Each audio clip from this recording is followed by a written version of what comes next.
Yuk, kita mulai nggih. Bismillahirrahmanirrahim. Assalamualaikum warahmatullahi wabarakatuh. Waalaikumsalam warahmatullahi wabarakatuh. Anak-anakku semuanya kelas 4. Bagaimana kabarnya anak-anak sampai dengan hari ini? Alhamdulillah, luar biasa. Tetap semangat. Allahu Akbar. Bagus. Meskipun belajar kita masih di era pandemi COVID-19, kita masih tetap semangat dalam belajar. Ingat, belajar itu penting sekali anak-anak, karena ilmu nanti yang akan kita dapatkan bisa menjadi ilmu yang bermanfaat, yang pahalanya mengalir meskipun kita sudah meninggal dunia. Maka Ustazah katakan belajar itu penting. Bagaimana anak-anak, sudah siap untuk belajar bersama Ustazah? Siap, bagus. Tadi kondisinya sudah baik, sudah pinter semuanya. Ya, di absen Ustazah kira-kira dari berapa anak yang ada dalam kelas ini sudah hadir semuanya apa belum? Ya, di absen Ustazah dulu ya. Zunio hadir ya, bilang hadir ya. Kemudian Ibnu Fadil. Oke, Abror Khairuddin, Rizky, Imam Mahmudi, kemudian Khalilillah. Oke, Az-Zahra Nur Hafizah, Hafifatul Mila, Andini Sifana Putri hadir, Aisyah Anggraini Almira hadir, kemudian Takia Almunifa, Clarissa Davina Putri, Afifatul Mila, Balkis Sofiana hadir, kemudian Nur Aulia Najwa hadir. Oke, semuanya hadir. Alhamdulillah, semuanya berarti dalam keadaan sehat. Seperti biasa, kita awali pembelajaran pada pagi hari ini dengan bacaan doa terlebih dahulu ya. Untuk doa dipimpin oleh ketua kelasnya Ananda Fadil. Silakan untuk Mas Fadil memimpin teman-temannya berdoa. Siap dan siap. Mari teman-teman kita membaca doa Al-Fatihah. A'udzubillahi minasyaitonirrajim. Bismillahirrahmanirrahim. Alhamdulillahirrahmanirrahim.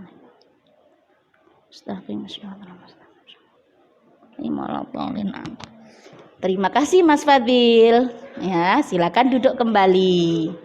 Oke, sudah. Yuk, kita mulai pelajarannya. Anak-anak semuanya, di sini Ustazah akan menyampaikan pembelajaran kita yang keempat dalam Al-Quran Hadis, yakni tentang hukum bacaan nun sukun atau tanwin. Namun, ya, hukum nun sukun atau tanwin yang akan kita pelajari yakni untuk pertemuan pertama ini adalah tentang izhar. Jadi izhar itu banyak sekali di dalam Al-Quran atau di dalam tajwid, tetapi nanti yang akan kita fokuskan adalah izhar halqi. Perhatikan di sini ya. Indikator pembelajaran anak-anak nanti ketika Ustazah menyampaikan materi pelajaran, maka Ustazah berharap dengan pembelajaran ini anak-anak dapat satu, menyebutkan jumlah dan huruf dari bacaan izhar halqi. Yang kedua, anak-anak dapat menjelaskan pengertian dari bacaan izhar halqi. Yang ketiga, anak-anak juga dapat memberikan contoh bacaan izhar halqi.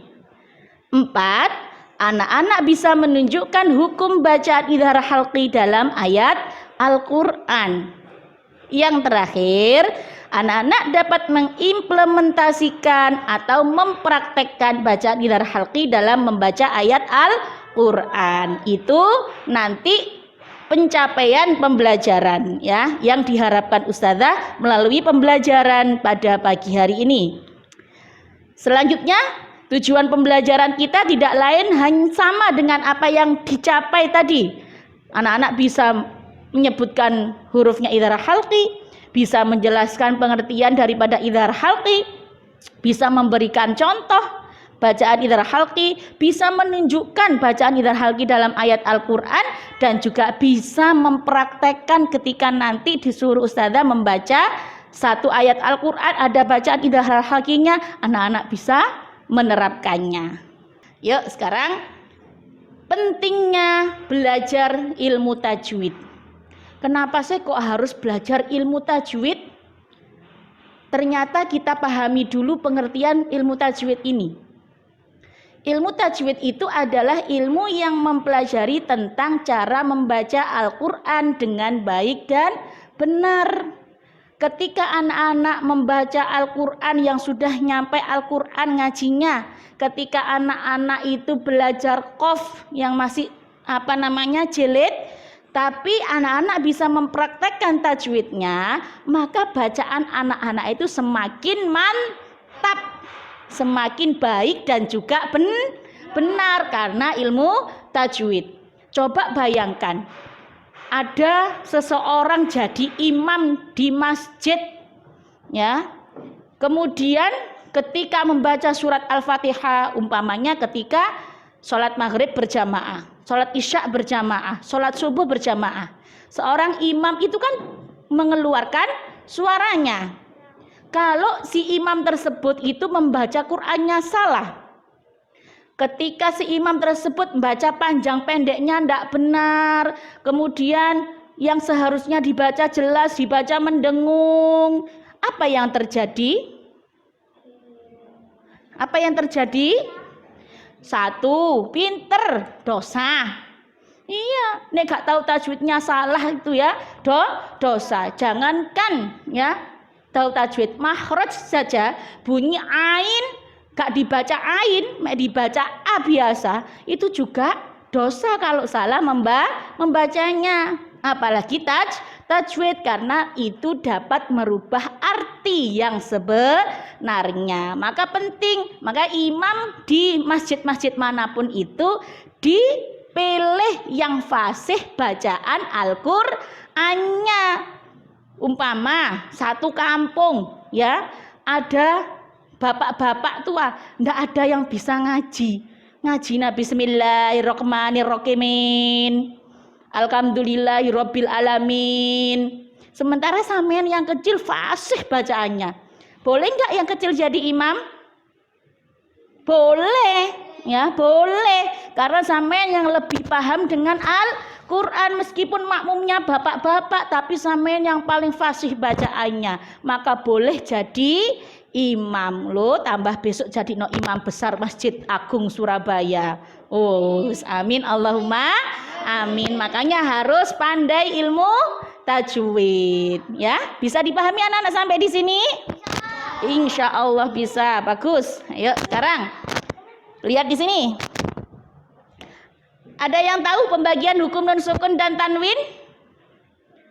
Hukum nun sukun dan tanwin itu nak dibagi menjadi 5. 1, idhar, ya, yang dikatakan ustazah tadi idhar halqi yang akan kita pelajari pada hari ini. Kemudian yang kedua adalah idgham. Idgham ini dibagi menjadi 2. 1 idgham bi gunnah, 2 idgham bila gunnah. Sudah berapa bacaan ini? 1, 2, 3. Kemudian yang keempat adalah bacaan iqlab. Dan yang terakhir adalah bacaan ikhfa hakiki, ya. Sekarang kita fokus pada bacaan idhar halqi. Nah, yuk, apa ya idhar halqi itu? Ada yang sudah bisa jawab? Barangkali anak-anak sudah belajar di tempat ngajinya atau sudah baca-baca bukunya. Siapa yang bisa jawab? Ayo, siapa yang sudah bisa jawab? Angkat tangan. Yuk. Ada yang sudah tahu? Belum? Oh, dibaca jelas, bagus. Mari kita buktikan sekarang. Iya, lah ini ya. Idhar ya, secara bahasa itu artinya jelas atau terang. Sehingga nanti kalau anak-anak membaca suatu ayat atau surat-surat di dalam Al-Quran, itu kalau ketemu dengan bacaan idhar, bacanya harus jelas. Ya. Lah sedangkan halqi itu artinya tenggorokan. Berarti huruf-hurufnya idhar ini ada di dalam tenggorokan. Loh kok ada dalam tenggorokan? Masa tenggorokan ada hurufnya, Ustazah? Tidak, cuman cara mengeluarkan hurufnya itu berasal dari tenggorokan kita. Begitu. Bisa dipahami sampai di sini? Oke, dilanjutkan sama Ustazah. Oke lah. Tadi kalau belajar menurut istilah, menurut bahasa ya. Sekarang idhar halqi menurut istilah. Apa itu idhar halqi? Nah, apabila ada nun sukun, anak-anak tahu nun sukun? Nun yang di atasnya ada harokat apanya? Sukun, ya, bundernya bagus ya.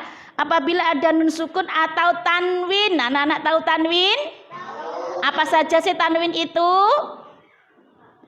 Fathatain, terus kasrotain, dumatain, bagus. Apabila ada nun sukun atau tanwin bertemu dengan salah satu dari 6 huruf, yaitu hamzah, ha, kho, ain, ghain, ha. Pinter. Ada berapa hurufnya idhar halqi, Nak? 6. Sebutkan.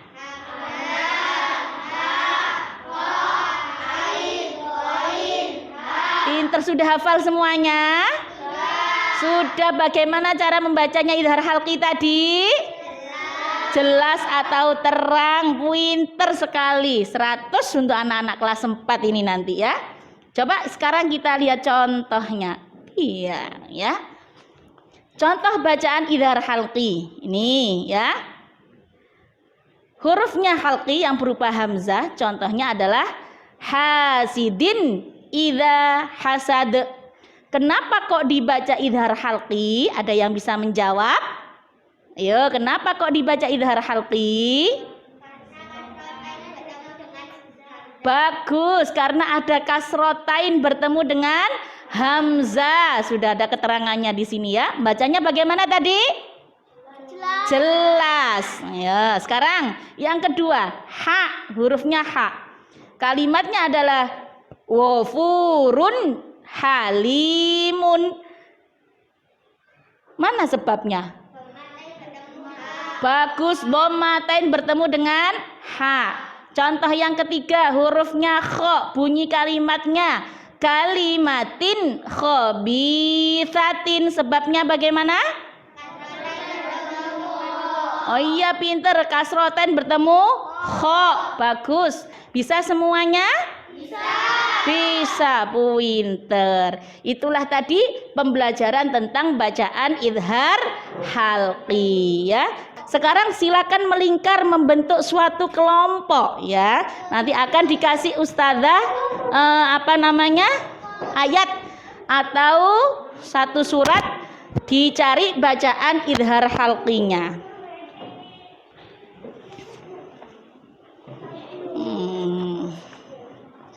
Yuk, melingkar ya, dibentuk kelompok. Mungkin Mas Aprod bisa maju ke depan, Mas Rizky nanti sama Fadil sini ya, sini. Dikasih ustazah satu ya.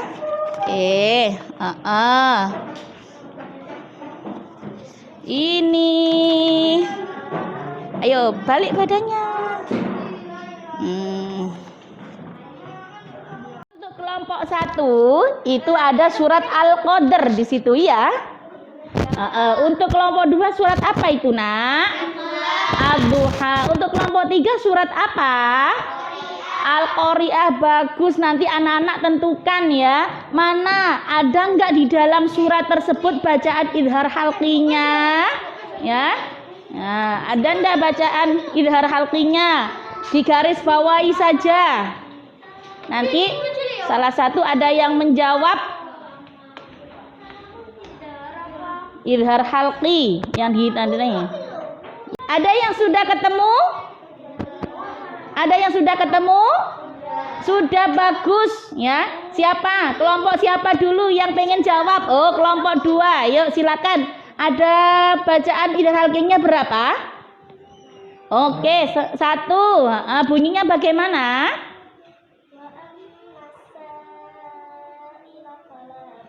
Bagus. Wa ammasa ila falatanhar. Sebabnya apa kok dibaca idhar halqi? Nun sukun bertemu hak. Beri aplaus untuk kelompok 2. Tepuk tangan untuk kelompok 2 ya. Yuk, sekarang siapa lagi kelompoknya? Siapa lagi? Kelompok berapa ini yang sudah ketemu lagi? Oke, kelompok 1. Pinter ya. Mana yang baca idhar halqinya? Alfi syahrin. Oke, khairum min alfi syahrin. Min alfi syahrin. Sebabnya apa, Mas? Kok dibaca idhar halqi? Karena ada alif. Nun sukun bertemu dengan hamzah. Nun sukun bertemu dengan hamzah. Kemudian yang kedua. Ini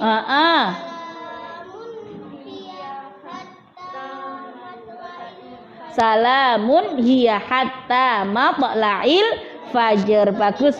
Bagaimana dengan kelompok 3? Kelompok 1 beri aplaus, tepuk tangan ya. Sudah benar. Kelompok 3 sudah ketemu? Sudah. Apa bunyi bacaannya? Narun hamiyah. Bagus. Kenapa kok dibaca idhar halqi?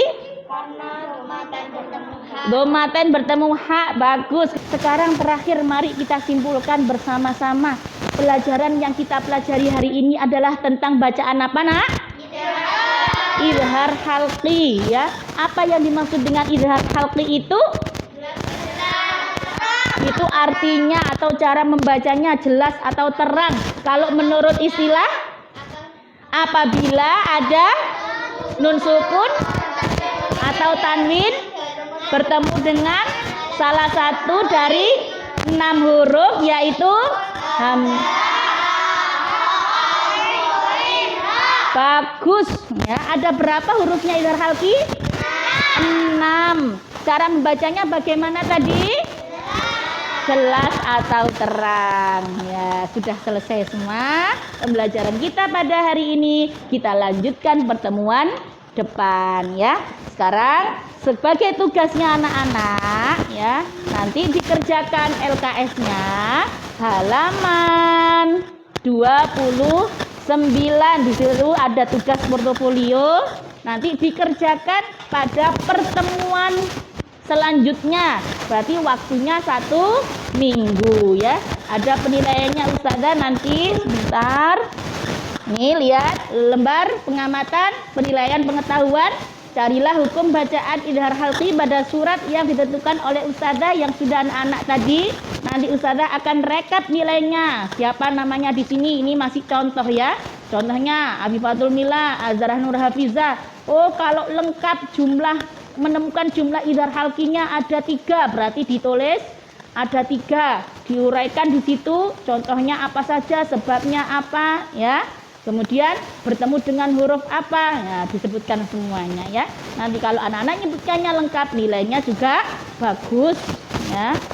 Kemudian ada lagi ini lembar pengamatan sikap disiplin. Di sini tadi Ustazah sudah melihat anak-anak masuk kelasnya tepat waktu atau enggak, mengumpulkan tugas atau enggak, mengerjakan tugas yang diberikan apa enggak ya.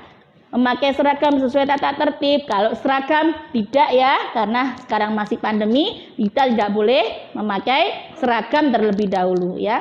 Tertib dalam mengikuti pembelajaran, mengikuti kegiatan praktek sesuai dengan langkah yang ditetapkan, membawa buku tulis, membawa buku mata pelajaran, semuanya sudah dinilai Ustazah ya.